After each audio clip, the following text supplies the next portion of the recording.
예수님께서는 왜 제자들에게 기도를 가르치셨을까? 2절에서 4절 말씀을 보시면 예수님은 제자들에게 기도를 가르쳐 주셨어요. 이 같은 말씀이 마태복음 6장 9절에서 13절에도 나오는데 거기는 기도를 가르치시다 이렇게 소제목이 있지 않고 이렇게 기도하라라고 소제목을 달았습니다. 이렇게 기도를 가르쳐 주신 이유는 우리가 흔히 생각하는 기도,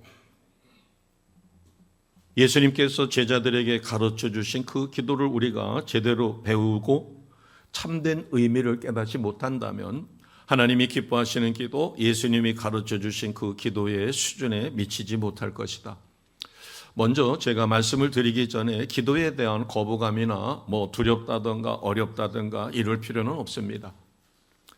쉽게 생각해서 갓난아기가 의사표현을 할 줄 몰라요. 그러나 본능적으로 울기만 해도 어머니는 젖을 주고 기저귀를 갈아 끼워주고 필요한 모든 것을 공급해줘요.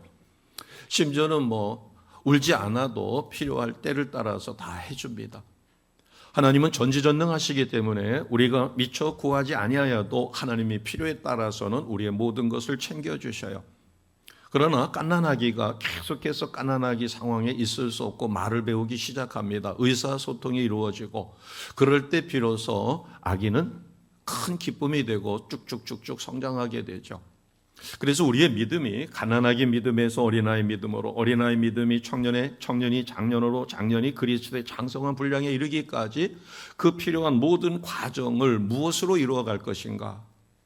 핵심은 성령께서 그렇게 이루어 주시지만 성령이 자동으로 오토매틱으로 그렇게 하지 않는다는 것이에요.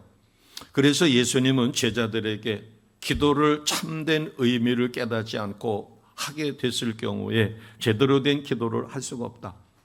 바꿔 이야기하면 기도는 나의 신앙생활의 한 부분이 아니라 내 신앙생활 전체와 연관된 것이다.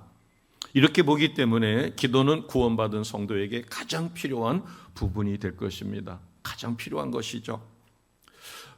우리가 그러면 내가 구원받았는데 나에게 가장 필요한 것이 기도라고 하는데 그러면 이 기도를 부르는 호칭이 다양해요. 가장 대표적인 것을 우리는 기도는 호흡이다 이렇게 이야기합니다. 우리가 숨을 쉬지 않으면 죽지요.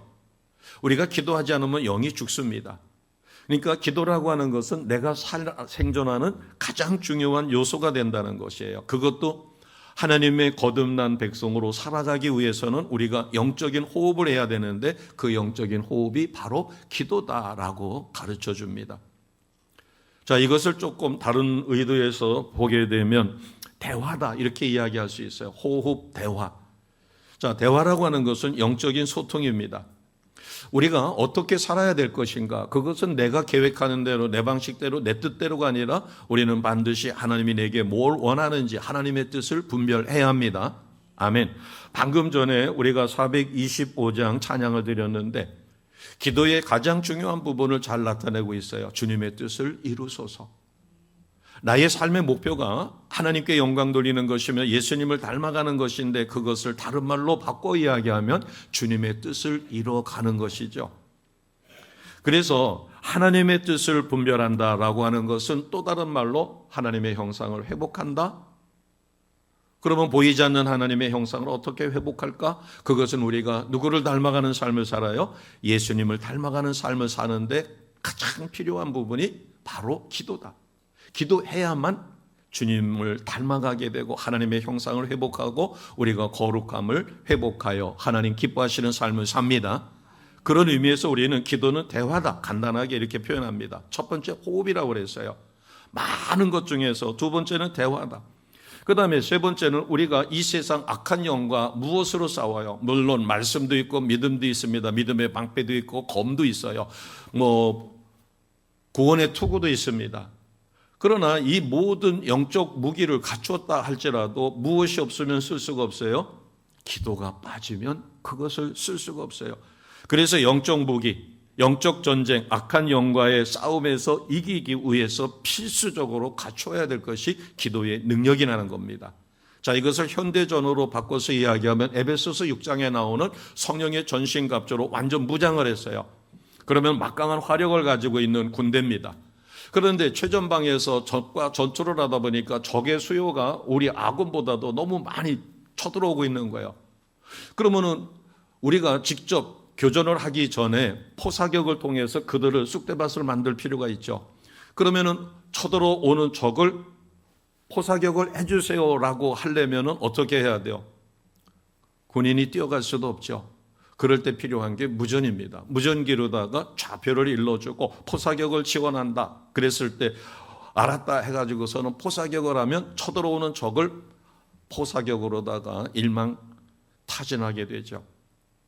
그러니까 바꿔 이야기하면은 무전통신으로 위치를 가르쳐 줘야 돼요.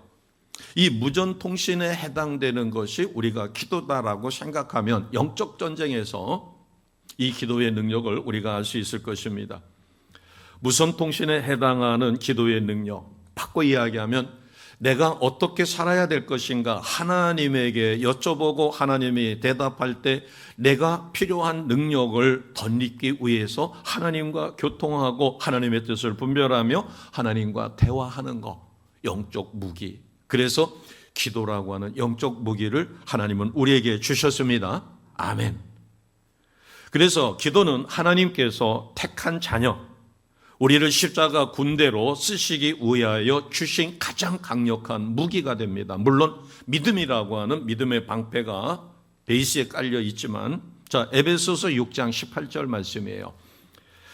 모든 기도를 하되 우리가 어떻게 기도해야 되는가? 성령 안에서, 그리고 깨어서, 그리고 항상. 자, 오늘 18절 말씀에 중요한 내용이 세 가지가 있습니다. 자, 세 가지를 항상 성령 안에서 기도해야 된다. 그 다음에 깨어서 구해야 된다. 그리고 항상 힘쓰라.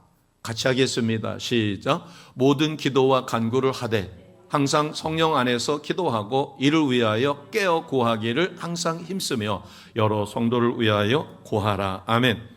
자, 한 번 기도했다고 해서 되는 게 아니죠. 우리가 내가 건강을 유지하려면 하루에 소식을 하더라도 세 끼를 정확하게 먹는 것이 중요하다고 합니다. 한 끼를 폭식을 했어요. 그래서 나머지 두 끼를 건너뛴다. 건강은 썩 좋지 않을 것입니다. 마찬가지로 우리가 기도를 하되 어떻게 기도하라고 그랬어요?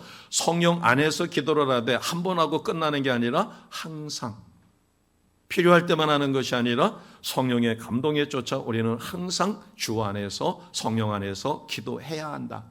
그러기 위해서는 우리는 깨어 있어야 된다. 자, 같은 말에 내가 어떻게 살아야 될지를 분별이 어려워요. 특히 신규 사업을 계획하거나 또는 어떤 새로운 직장을 구한다든가 이럴 때 내가 어떻게 해야 될까? 그래서 하나님의 뜻을 구할 수가 있죠. 그럴 때 지혜를 구하면 하나님은 우리에게 지혜를 주십니다. 특히 진로를 설정해야 될 때 하나님 앞에 물을 때 하나님께서는 나의 진로를 가르쳐 주시죠. 자, 야고보서 1장 5절 말씀입니다. 야고보서 1장 5절 말씀 같이 하겠습니다. 시작. 너희 중에 누구든지 지혜가 부족하거든 모든 사람에게 후히 주시고 꾸짖지 아니하시는 하나님께 구하라. 그리하면 주시리라. 아멘. 모든 지혜의 근원은 하나님이십니다. 그래서 우리가 하나님과 영적으로 하나 되어 여쭤봤었을 때 나에게 바른 길을 인도하셔요. 자, 이렇게 봤었을 때 내가 믿음 생활을 잘하고 있는가? 이것의 척도는 내가 기도 생활을 잘하고 있는가? 그래서 나의 신앙의 깊이, 영성, 이것은 기도의 깊이와 같다. 그래서 기도 생활을 어떻게 하고 있는가 하는 것은 굉장히 중요해요. 그러면은 가장 기본적인 것이 내가 기도하고 싶어서 기도하는 게 아니라 기도는 성령께서 나에게 기도하게끔 만드십니다. 그러니까 기도는 누가 하게 만드는가? 그것은 성령 하나님이에요.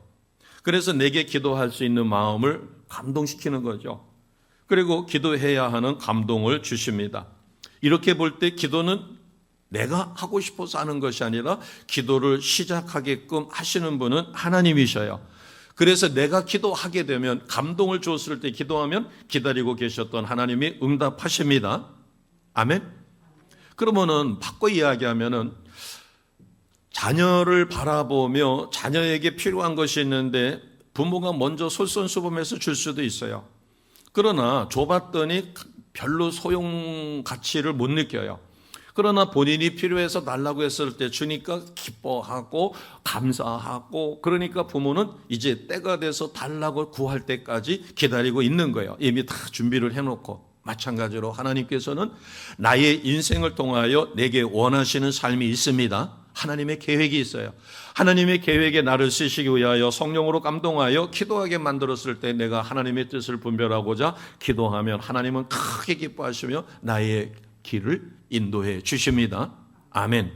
그래서 결과적으로 기도를 시작하게 하는 것은 하나님이시고, 그러기 때문에 나를 통해 원하시는 것을 기도를 통하여 들으시고 응답해 주셔요.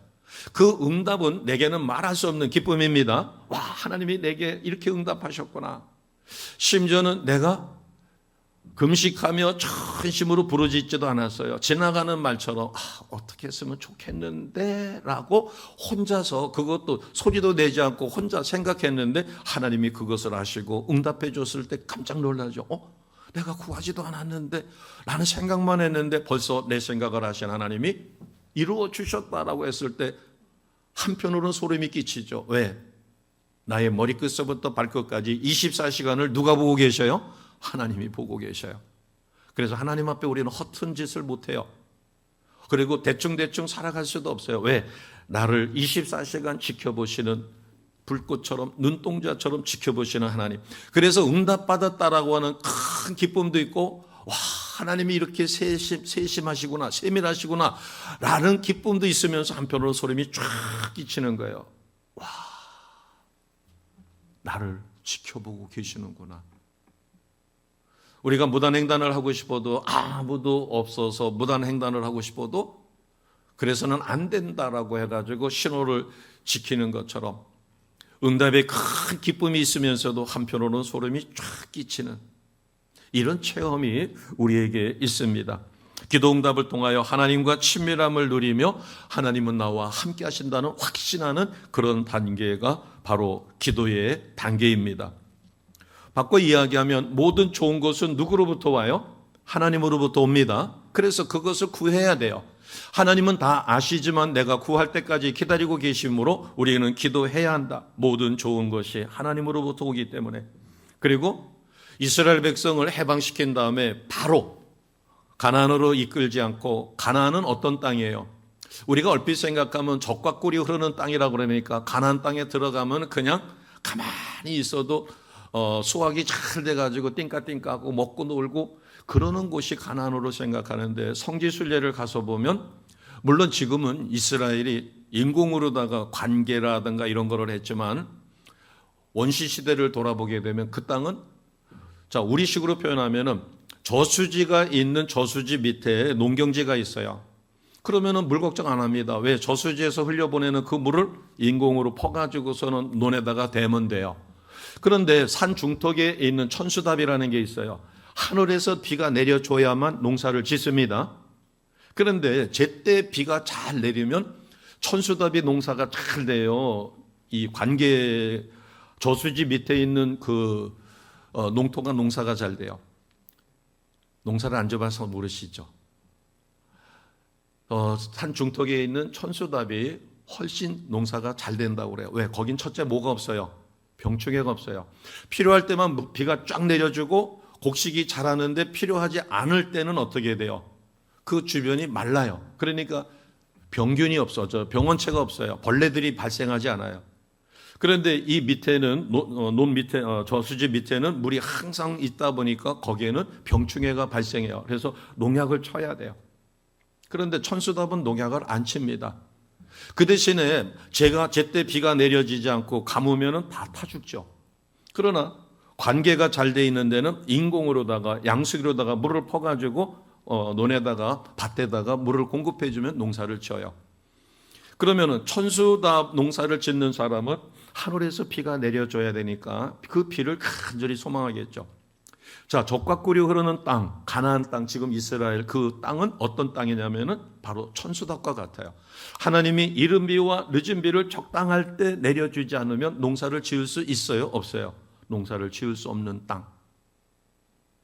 그래서 성경에 보면은 너희가 나온 애굽 땅에서는 너희가 물을 이니르다가 퍼다가 농사를 졌지만 내가 너희에게 주는 젖과 꿀이 흐르는 가나안 땅은 그렇지 않다. 내가 이른 비와 늦은 비를 주어서 농사 짓게 하기 때문이다. 바꿔 이야기하면 우리가 하나님 앞에 기도할 수밖에 없는 것은 누구만을 의지할 수밖에 없게 만드시는 거예요. 하나님을 의지하여 살아가도록. 그래서 천수담 농사를 짓는 사람은 일기에 민감하죠. 제때 비가 내려주지 않으면 농사를 지을 수 없고 또 너무 비가 많이 내리면 농사 짓기도 어렵죠. 젖과 꿀이 흐르는 땅이 바로 그렇습니다. 그래서 하나님께서는 우리에게 영적인 체크를 할 수 있도록 내가 기도를 쉬게 되면 나태한 기도 생활을 하게 되면 내 영이 알아요. 피아노를 치는 사람이 하루를 연습하지 않으면 본인이 알고 3일만 연습하지 않으면 청중이 안다라고 이야기하는 것처럼 우리가 기도 생활을 나태하게 되면 내 안에 잠시 기절한 것처럼 힘을 잃어버렸던 옛 성품이 살아납니다. 이것을 실감나게 좀 표현하라면은 내가 기도 생활에 열심을 하지 않고 나태하게 되면 가을에 바싹 마른 가랑잎이 굴러가는 것처럼 내 심령 속에 뭔가 파스락파스락 소리가 나고 짜증이 나고 다른 때는 내가 이 정도는 그냥 쿨하게 넘어갔는데 신경질이 나가지고 견디지를 못하는 거예요. 또 뭔가 막 불안하고 이것은 영적으로 내가 기도 생활에 나태했었을 때 나타나는 나의 옛성품이에요. 옛성품은 완전히 죽은 것이 아닙니다. 내가 구원받았을 때는 옛성품은 죽었어요. 나의 옛사람도 묻어버렸어요. 십자가에 못 박았어요. 그러나 기도 생활이 나태해지면 사탄은 교묘하게 그 옛성품을 가짜 옛성품을 나에게 도전시켜 놓습니다. 자, 그래서 우리는 이 기도를 굳이 나눈다고 하면 5단계로 나눌 수 있어요. 첫 번째는 가장 초보적인 믿음의 상태에서 내가 필요한 것이 있었을 때 하나님 앞에 구하는 것이에요. 잘못은 내가 저질렀어요. 실수를 했어요. 그러다 보니까 내 발등에 지금 불 떨어진 게 너무나 꺼요. 그럴 때 불 꺼주세요. 힘들어요 하고 비명 지르는 것과 같은 초보적인 단계, 나의 필요를 구하는. 그래서 공허한 말, 빈말이죠. 진심이 실려 있지를 않아요. 그래서 예수님께서는 마태복음 6장 7절에 보면 이렇게 말씀하셨습니다. 기도할 때 이방인들처럼 중언부언하지 말라. 그들은 말을 많이 해야 들으시는 줄 생각하느니라. 여기서 중언부언은 우리가 같은 말을 반복한다고 해서 그게 중언부언이 아니라 진심이 실려 있지 않는, 믿음이 실려 있지 않는 기도가 초보적인 단계입니다. 그 다음에 내가 기도하면 하나님이 들으신다는 확신이 없으니까 전심으로 기도하지를 못하는 단계가 올 때가 있죠.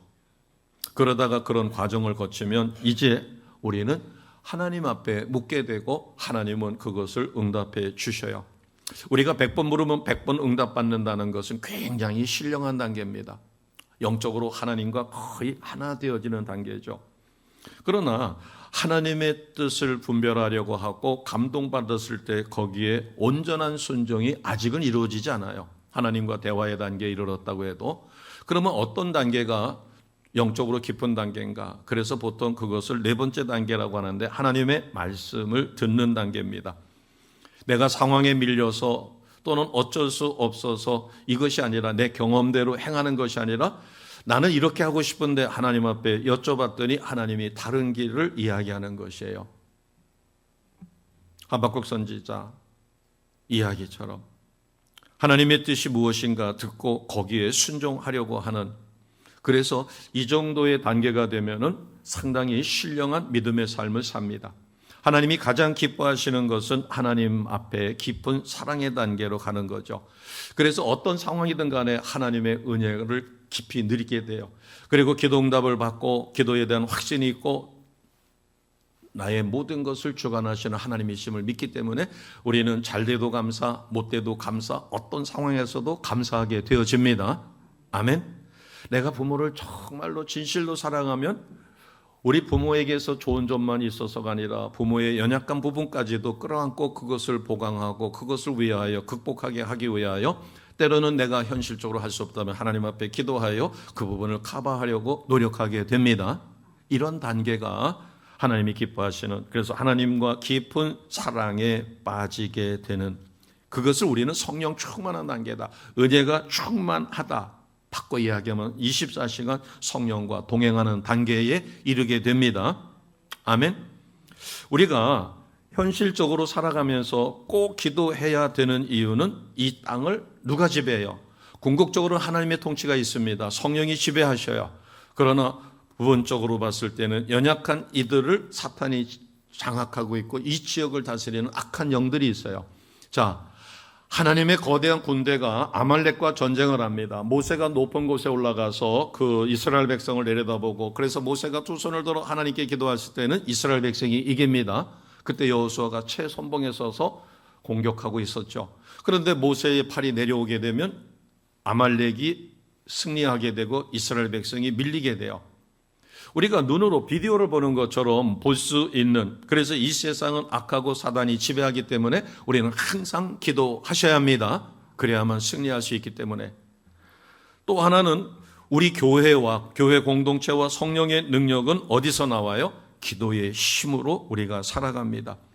그래서 기도 생활에서 가장 기쁜 것은 내 기도를 들으셨다는 그러한 체험이 가장 기쁜 거죠. 그래서 1절에 보면은 예수님을 제자들이 그렇게 묻습니다. 요한도 자기 제자에게 기도를 가르쳐 주셨는데 주님 우리에게도 기도를 가르쳐 주세요. 자, 이 말씀을 우리가 좀 더 들어가서 보면 제자들이 주님이 행하시는 기적과 표적과 메시아적인 그 모든 것이 어디서 온다고 봤을게요? 기도의 힘이라고 생각했겠죠. 주님은 항상 기도하셨어요. 아무리 사역이 바쁘고 힘들더라도 한적한 곳에서 항상 기도하시는 모습. 그래서 제자들이 봤을 때는 기도의 힘이 주님의 저와 같은 능력이다라고 생각했을 것이에요. 그래서 제자들이 가르쳐 달라. 자신도 예수님처럼 그런 삶을 살아가고 싶었겠죠. 그래서 예수님이 가르쳐 주셨을 때 처음으로 하신 말씀이 2절에 보니까 뭐라고 그랬어요? 너희는 기도할 때 이렇게 하라. 제일 첫 번째 2절에 보니까 기도의 첫 번째가 뭐예요? 하나님을 부르는 거예요. 아버지요. 우리가 부모와 대화할 때도 부모를 부르지 않고 대화를 할 수가 있죠. 그러나 중요한 것은 부모님과 내가 눈을 마주치고 해야 되기 때문에 먼저 부모를 불러요. 부모가 자녀에게 무엇을 시키기 위해서라도 이름을 먼저 부르잖아요. 누구야 하고. 그것처럼 주님께서 가르쳐 주실 때 육적인 게 있고 영적이 있는데, 영적인 것은 첫째 아버지요라고 부르라. 바꿔 얘기하면 너는 자녀요, 하나님은 부모이니까. 그래서 아버지여 이름이 거룩히 여김을 받으시오며. 그럼 여기서의 거룩은 무엇일까? 그것은 이 세상의 어떤 신들하고 구별된 거룩하신 분, 위대하신 분. 그래서 하나님께 영광을 돌리는, 바꿔 이야기하면은 친밀한 대화를 가르쳐 주셨어요. 그리고 2절 중간에 보게 되면 무엇을 이 땅에 임하게 해달라고 기도하라고 했어요? 하나님의 나라. 이게 공적인 기도입니다. 영적인 기도. 여기서 하나님의 통치라고 하는 것을 우리가 복잡하게 볼 것이 아니라 나의 삶을 누가 다스리는가. 우리는 대한민국 국적을 갖고 있기 때문에 대한민국 법의 지배를 받아요. 현실적으로. 그러나 영적으로 보면 성령 하나님이 나를 이끌어 가시고 나를 다스리고 계십니다. 그래서 성령의 임재, 성령의 다스림, 그리고 나를 통하여 하나님의 나라가 확장되어져 가는 거죠. 자, 오늘 우리는 주기도문에 대해서 강해할 마음은 없어요. 큰 틀만 우리가 살펴봅니다. 그러면서 일상적인 것은 3절에 보니까 일용할 양식을 달라고 해라. 하나님이 이스라엘 백성을 애굽에서 해방시키신 다음에 광야에서 그들은 농사 짓지 않아도 매일 만나가 내려가지고 먹을 것을 해결합니다. 또 그들에게는 옷감을 만들지 않아도 옷이 헤어지지 않고, 그래서 날마다 일용할 양식을 구하라.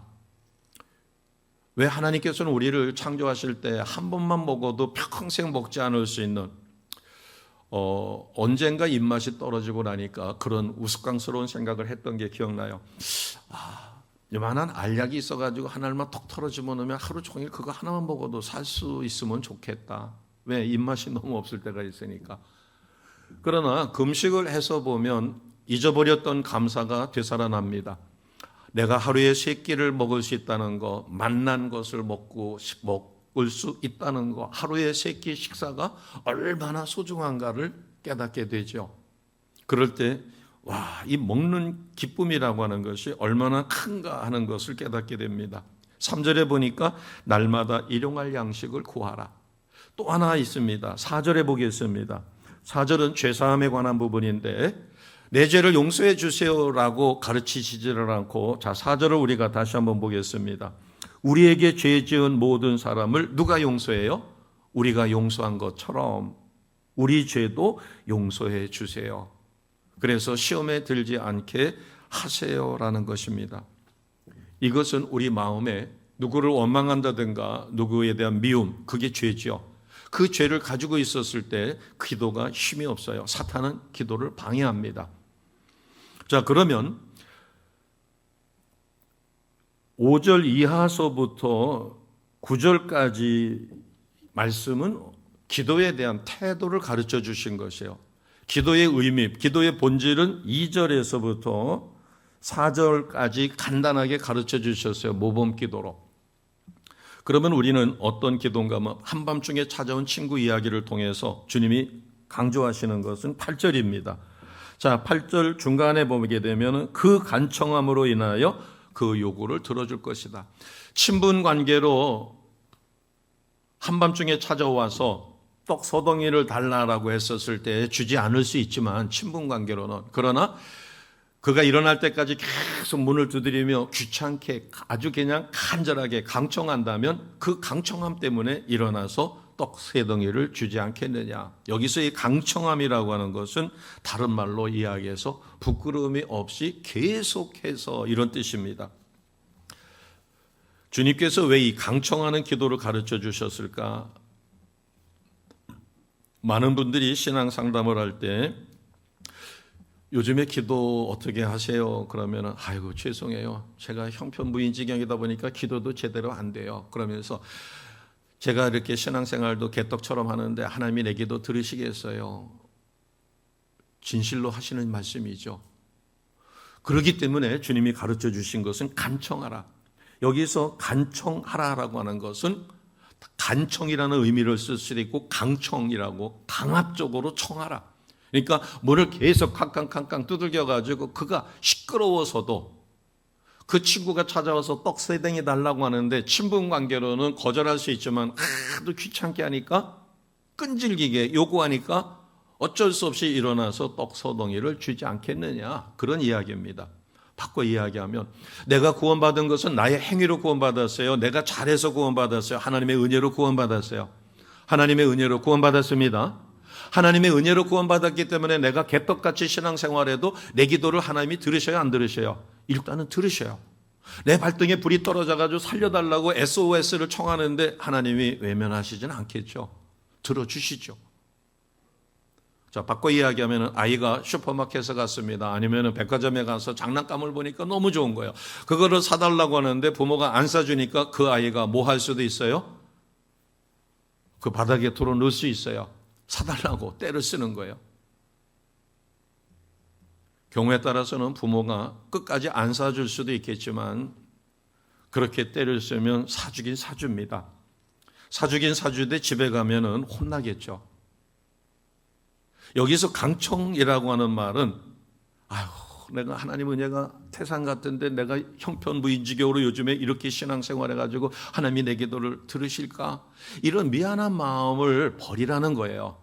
그런 미안한 마음이 들면 진실로 회개하고 다음부터는 태도를 바꾸면 되지, 그 미안함 때문에 기도까지도 중단하지 말라라는 뜻입니다. 나를 구원해 주신 것은 나의 믿음을 보시고 구원한 게 아니라 오직 뭐만을 보셨어요? 예수님을 믿는 그 믿음 하나만 보시고 주님의 보혈로 나의 모든 죄를 허물을, 그래서 성령께서 감동 주셨을 때 그 감동에 예수님을 나의 구원자 주님으로 믿는 믿음만을 보시고 나를 구원해 주셨습니다. 나의 공로, 나의 업적 이런 것을 보지 않으셨어요. 그러니까 우리가 필요할 때, 기도해야 할 때 간청하는 기도를 드리라. 자, 다니엘서 9장 18절 말씀이 이것을 잘 표현해 줍니다. 다니엘서 9장 18절. 오늘 어제서부터 우리는 다니엘 기도회 21일 동안 지속이 되는데, 자, 다니엘은 기도의 자세를 어떻게 우리에게 가르쳐 줄까? 같이 합니다. 시작. 나의 하나님이여, 귀를 기울여 들으시며 눈을 떠서 우리의 황폐한 상황과 주의 이름으로 일컫는 성을 보옵소서. 우리가 주 앞에서 간구하는 것은 우리의 공의를 의지하여 하는 것이 아니요 주의 큰 공의를 의지하여 함이니이다. 아멘. 자, 세 번째를 보세요. 세 번째 줄을 보시면 지금 이스라엘 백성이 얼마나 황폐한 상황에 있으며 예루살렘 성이 함락돼서 처참한 상황에 빠졌어요. 그래서 귀를 기울여 들으시고 눈을 떠서 우리의 이 참상을 보세요. 그 대신에 하나님 앞에 우리가 의로운 일을 많이 해서 우리의 공의를 의지하는 것이 아니라 무엇을 의지해서 기도한다는 거예요? 하나님의 크신 긍휼을 의지하여 기도하오니 응답해 달라는 것입니다. 아멘. 예수님이 가르쳐 주신 기도가 바로 이것이에요. 다니엘도 예루살렘의 멸망을 바라보면서 하나님, 우리가 한 짓을 보면 멸망당해도 쌉니다. 맞습니다. 그러나 불쌍히 봐주세요. 그러면서 하나님의 의를, 긍휼하심을 의지하오니 살려달라고 애원하는 것입니다. 우리가 지금 여러 가지 어려운 상황에 있죠. 어떨 때는 그래, 지는 쥐가 찔렀으니까 그런 고통을 당하는 것도 싸지라고 생각이 들다가도 그건 아니죠. 무지해서 무매해서 또 어떤 것에 쏘가가지고 실수를 저질렀다라도 그것을 깨닫고 하나님 앞에 기도했지만 이루어지지 않았고 지금 이 상황이 처해 있다면, 성도들에게도 마찬가지입니다. 국가도 그렇지만 성도들에게 계속해서 경고의 메시지를 또 마음 상하지 않도록 기도하세요. 그리고 예배 자리에 나오셔야 됩니다. 해서 이야기를 했는데도 끝내 거절했다가 크게 한 방 얻어맞았어요.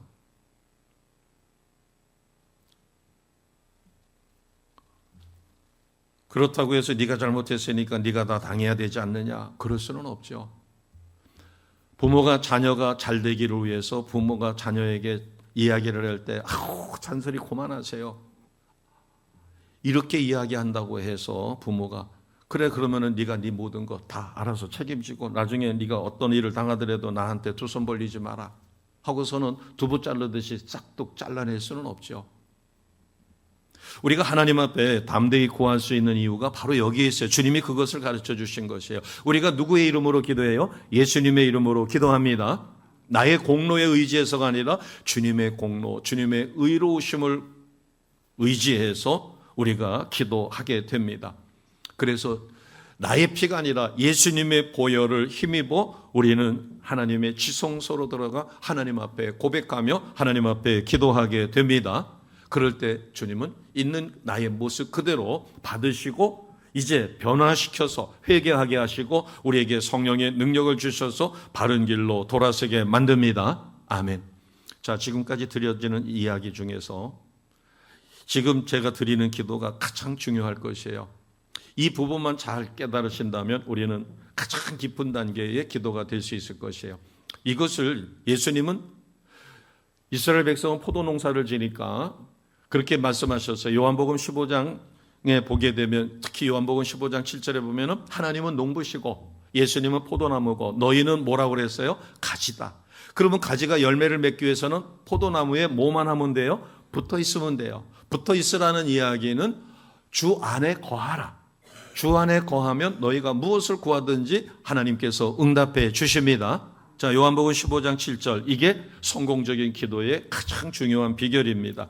요한복음 15장 7절 같이 선포합니다. 시작. 너희가 내 안에 거하고 내 말이 너희 안에 거하면 무엇이든지 원하는 대로 구하라. 그리하면 이루리라. 아멘. 내 안에 거하라. 자, 여기서 내 안에 거하라라고 하는 것은 무슨 뜻일까요? 말씀을 믿고 말씀을 받아들이고 말씀대로 살아가기 위하여 우리가 기도할 때 성령께서 내게 감동 주시고 그 말씀이 믿어지게 만들어 주십니다. 그러니까 포도나무에 가지가 붙어 있으면 뿌리로부터 영양 공급 받아가지고 가지 끝에 열매를 맺는 것처럼, 바꿔 이야기하면 성공적인 기도는 바로 요한복음 15장 7절처럼 주 안에 거하고 주님이 주시는 믿음으로 우리가 필요한 것을 기도하는 것입니다.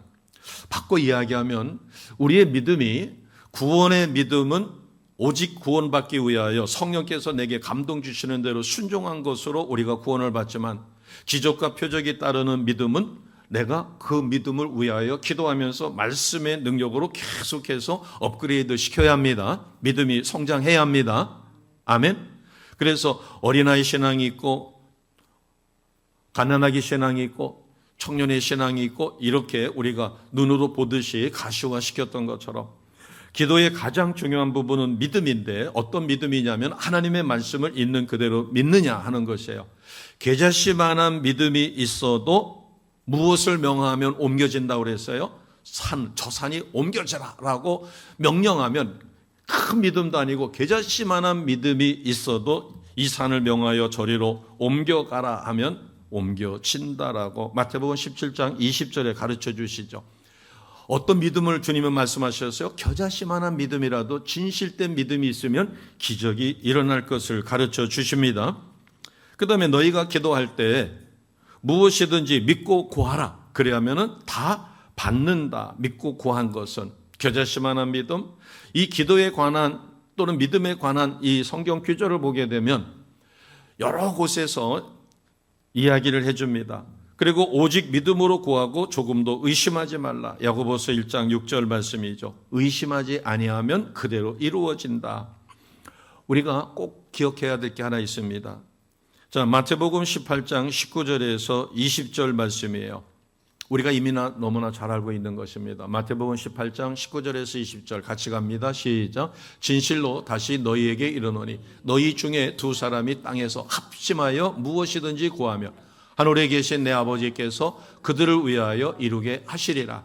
두세 사람이 내 이름으로 모신 곳에는 나도 그들 중에 있느니라. 아멘. 자, 19절을 다시 한번 보시면 주님이 무엇을 강조하셨어요? 1대1로 하나님과 믿음 생활하는 것은 어렵지 않습니다.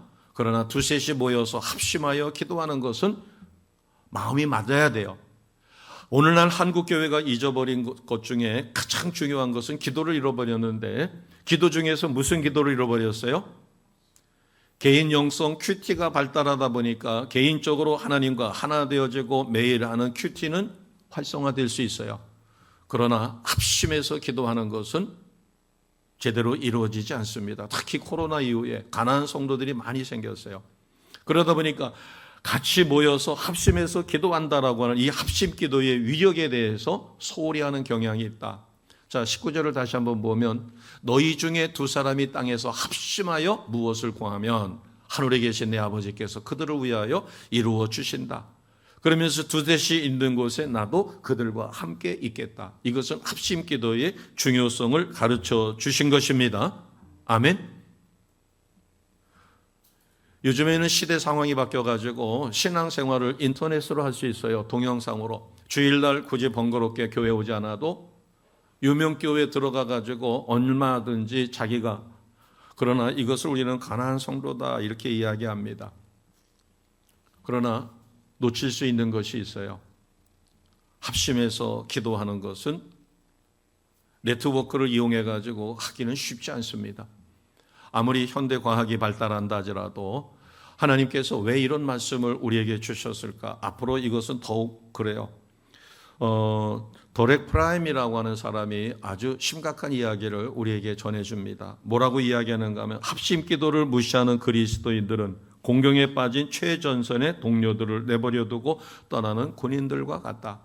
우리가 전쟁 영화를 보다 보면 적이 물밀듯이 쳐들어올 때 맨 앞에 진지에서 교전하고 있는데 작전상 후퇴를 하다 보면 그들까지도 후퇴를 시켜야 되는데 상황이 되지 않아가지고 그들을 남겨놓고 철수를 하게 되면 그들은 적에게 포위돼서 죽던가 아니면 포로가 됩니다.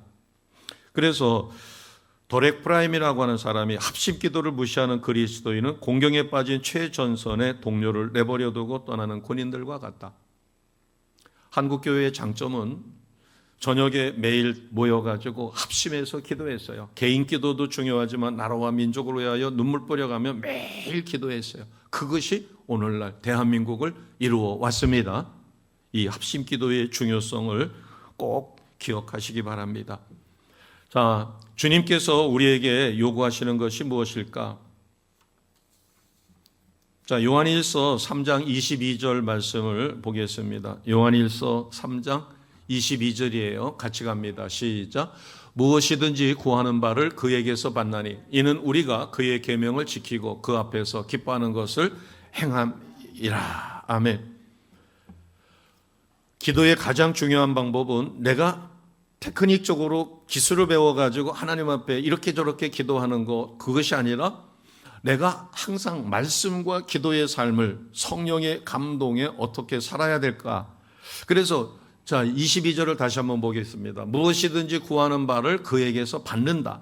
그런데 전제가 있어요. 우리가 뭘 해야 돼요? 그의 계명, 말씀을 지켜야 돼요. 여기서 말씀을 지킨다라고 하는 것은, 계명을 지킨다라고 하는 것은 그 계명을 가볍게 생각하면 안 지킬 것이에요. 하나님의 말씀을 말씀으로 그대로 믿고 우리가 순종할 때, 그러니까 말씀이 믿어지는 믿음을 가져야 합니다. 그것을 위해서는 우리의 기도의 힘이 필요하죠. 그러니까 우리가 무엇이든지 구한다고 해서 다 응답되는 게 아니라 계명을 지키고 하나님 앞에서 하나님 기뻐하시는 것을 우리가 순종하여 행해야 합니다. 아멘. 성령이 내게 기도하라고 감동 주면 우리가 기도하는 거예요. 말씀을 묵상하며 내가 어떤 일을 하고 싶을 때 하나님 앞에 물었을 때 이게 말씀에 합당한가? 우리가 너무 생활이 어렵다면 복권을 사고 싶은 마음이 굴뚝같이 생기죠. 자, 복권을 산다? 아니면은 누구는 주식 투자해가지고서는 돈을 얼마를 벌었네 하는데 주식을 사야 되는가? 저는 비트코인은 잘 모르겠습니다. 주식을 저축수단으로 산다고 하면 하나님도 오케이 하실 거예요. 그러나 투기식으로다가 샀다가 빨리 팔고 단차로다가 그렇게 한다면 이건 투기입니다. 하나님이 제일 싫어하는 거, 투기성을 싫어하시죠. 그래서 요한일서 3장 22절에 보면 무엇이든지 기도하면 응답을 받습니다. 그러기 위해서는 우리가 요한복음 15장 7절처럼 누구 안에 거해야 돼요? 주 안에 거해야 되는데, 그것은 말씀 따라 기도의 삶을 성령께서 인도하시는 대로 순종하는 삶을 우리가 계속해서 사라지다 보면 하나님과 하나 되어지는 높은 경지에 이르게 되고, 그렇게 되었을 때 내 기도는 능력의 기도요 기적과 표적이 따르는 기도가 이루어집니다. 아멘. 이것을 가르쳐 주는 거예요. 어떤 어머니가 첫 아들 5살 때 남편을 잃습니다. 그리고 복중에 아기가 있었어요. 두 자녀를 어렵게 키웁니다. 그래서 안 해본 일이 없다고 그래요. 나중에 보니까 16시간에서 18시간을 일을 합니다. 16시간, 18시간 일하면 잠자는 시간은 몇 시간이에요? 6시간 아니면은 8시간인데 그 중에서도 집에 와가지고 애들 돌봐야 되죠. 집안일을 돌봐야 되죠. 그러니까 잠도 제대로 못 자고 하루 16시간, 18시간을 일을 해요. 그러다 보니까 도저히 안 돼서 겨우 주일 성수는 하지만 주일 저녁 수요 예배를 못 나갑니다. 그런데 엎친 데 덮친 격으로 2다리에 정맥염이 생겼어요. 그리고 그 아들이 결혼을 했는데 반항적이고 문제가 많습니다. 그래서 그 아이들 데리고 정신과 의사를 찾아갔는데 나중에는 가정을 판개치고 가출을 해버렸어요.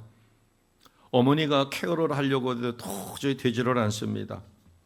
그래서 나중에는 한계에 이르렀어요. 의사한테 부탁을 해도 안 되고 가출을 해버렸으니까 어떻게 할 방법이 없어가지고 하나님 앞에 기도합니다. 지금까지는 내가 어떻게든 해보려고 정신과 의사도 만나게 하고 모도 하고 했는데 도저히 안 되니까 이제 두 손 들었어요. 이 기도문입니다. 하나님, 제가 치루어야 하는 대가가 얼마인지 개의치 않고 대가를 치르겠습니다. 하지만 제 아들을 사람 되게 해주세요.